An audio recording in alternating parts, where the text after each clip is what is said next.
Hello there. I'm just putting together my grocery list for the week, and it got me to thinking about how I build my resiliency one piece at a time in a system that's called By the Numbers. So it's my checklist for keeping me on track towards building a sustainable future for myself. Oh, and by the way, I am Vicky Manitou Okas. So, tell you what, why don't I just go through a brief um, listing of by the numbers, and so you know what I'm talking about. So, it's my checklist is so number one is a 13-point checklist. Number one is to purchase one item every week that I go to the grocery store to build my resiliency pantry. And that's what I'm doing right now, is deciding which item I need to put on the list. Item two is 2 uses for every package. Three is a focus on the three sisters. So it's basically a grain, a legume, and a storage vegetable. Number four is learn 4 plants in your area to know how to forage. Five is 5 minutes to stop, breathe, and center. So when things go haywire and everything's going sideways, I just take a step back for 5 minutes and breathe. So 6 is find 6 people that you can count on when things get tough. 7 is develop 7 easy, flexible meals that you can turn to when things are difficult. 8, failure is a part of the learning process. So I don't believe in failure. I believe in learning. So what most people see as failure is actually a part of the learning process. 9 is my 9 spices that I use for flavoring and medicine to get me through winter and the blahs. 10 is to develop 10 basic skills, one at a time. 11 is 11 tools for the kitchen and 11 basic tools for the home. 12 months to study and practice a skill and practice it daily. So I don't try to learn everything at once.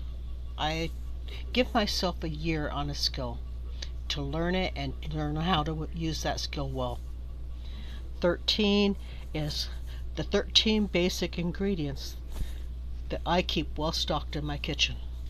And those 13 ingredients are going to be different for everybody, but they are shelf stable, things that have multiple uses and can create meals in a pinch. And that's by the numbers. That's all there is to it. And when I follow by the numbers, and if you follow by the numbers, then you can develop your resiliency as well.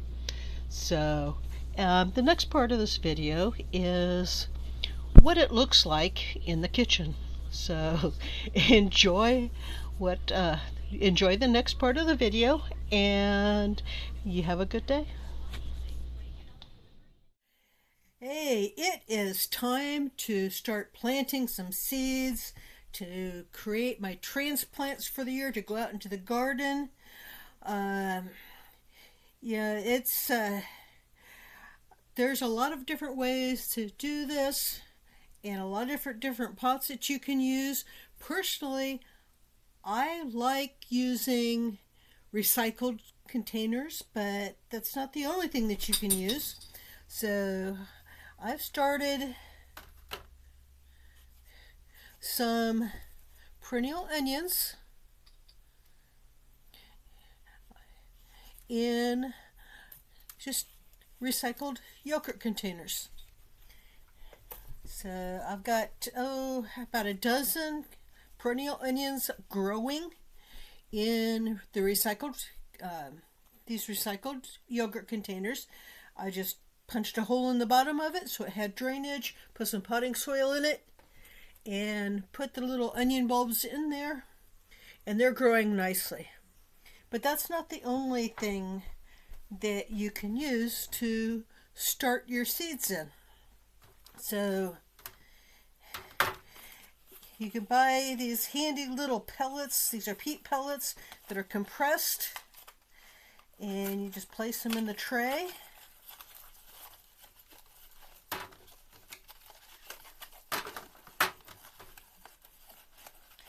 And I'm going to fill this tray with the peat pellets. There's a little divot in each one. That divot should go up.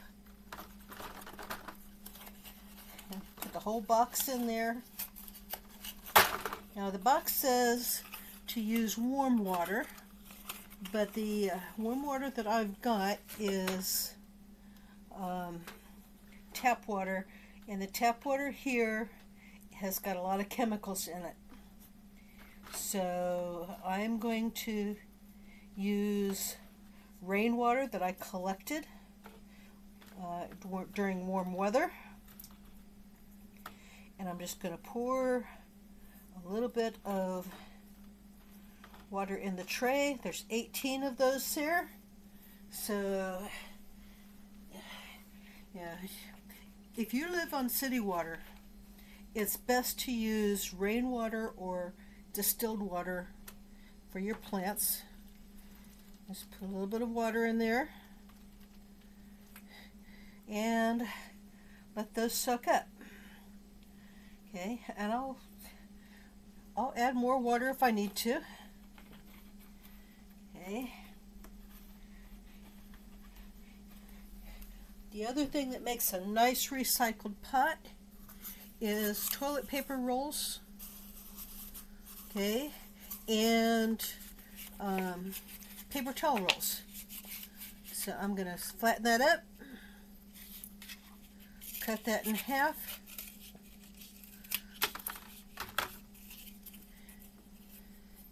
and set that in the tray. Now these trays that I'm using are meat department sales trays. So I bought chicken in that, and so cleaned that up, and I'm using that for drainage trays. Okay. So this is a really nice, inexpensive pot that you just plant that with the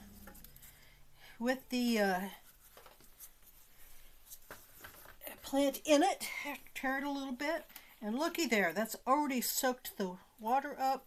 So I keep adding water in there until that soaks up.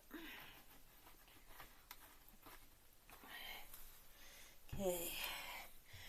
The other thing that you can buy besides pellets is little peat pots. And these work nicely. But one thing you don't want to do is leave that peat.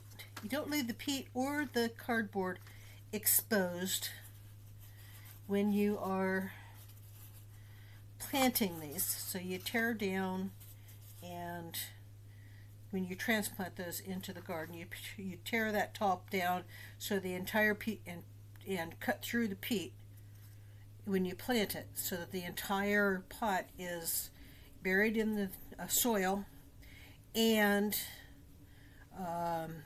the roots have a way to escape. So another way to make recycled pots is with newspaper. So with newspaper,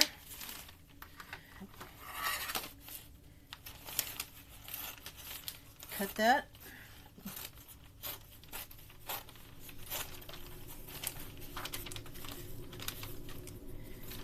How many sheets is that? Okay.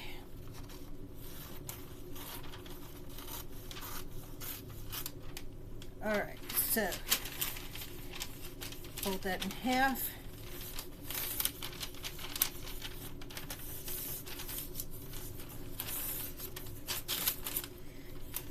Okay, and I've got just a medicine bottle here. So you wrap that around the medicine bottle.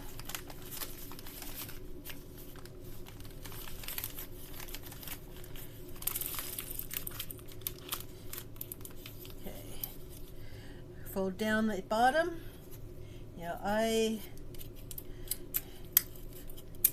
Sometimes I put a little bit of tape on that. Okay.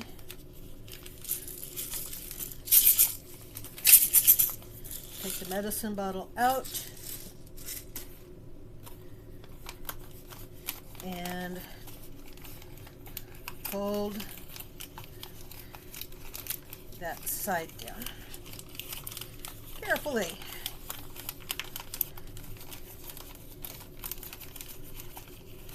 If you can. Okay. Easier to fold it to the inside. So I'm going to fold it to the inside. Fold it to the inside. I've done it both ways, but it's easier to fold to the inside. So you fold it to the inside.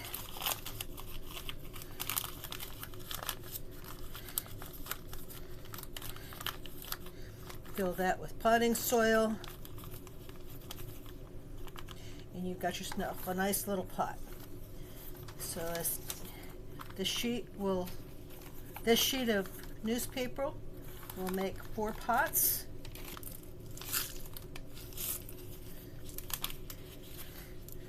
Fold the bottom down, a tiny bit of tape helps that hold. Okay, dump the bottle out.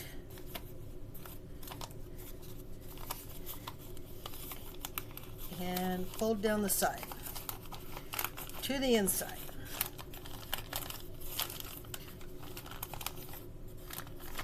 So you fold down the top. You've got yourself a nice little pot to put a little bit of potting soil in.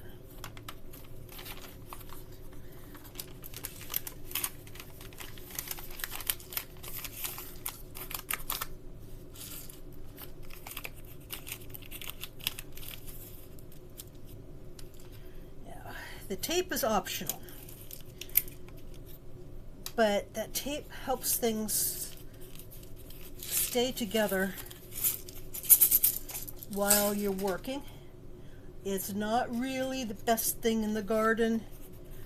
If you can, before you plant, sometimes it's a good idea to remove that tape before you plant that in the garden, so you don't have the plastic in the garden. There it is. Okay, so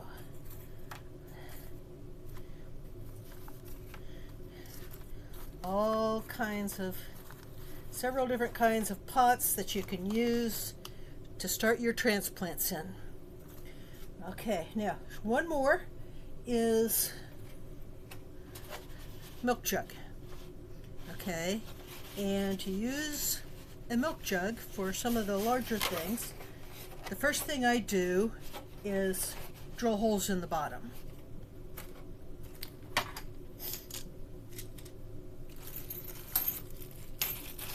So this is my hand brace.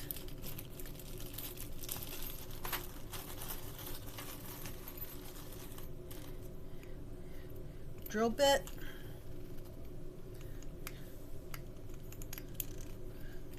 Okay.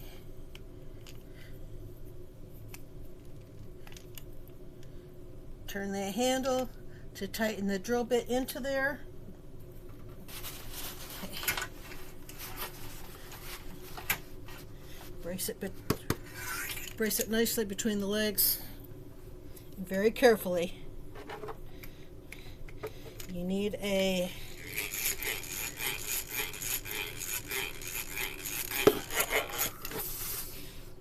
about 4 to 6 holes in there.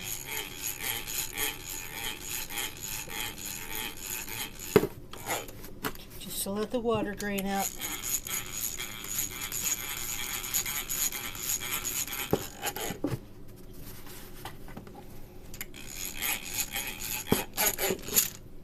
All right, there's that.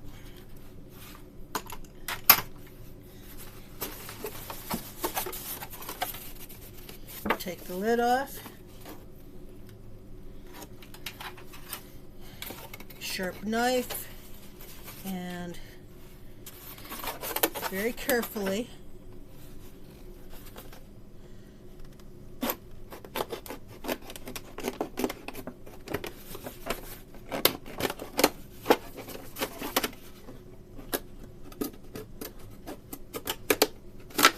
this is just a inexpensive paring knife.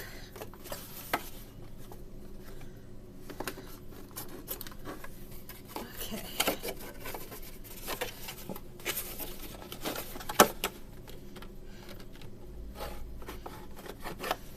And I'm going to leave that handle on there because now this will become a greenhouse. And I can put some potting soil in there. It's got the holes in it, a little bit of potting soil, and I can start some plants in there and then close this up for a mini greenhouse. When the weather warms up, I can take it outside. All right, there's recycled pots, inexpensive pots, peat pots, everything here except for the plastic jug. And the yogurt containers are biodegradable, and the plastic is recycled. So ecologically sound and incredibly inexpensive to start your own pots, to start your own plants.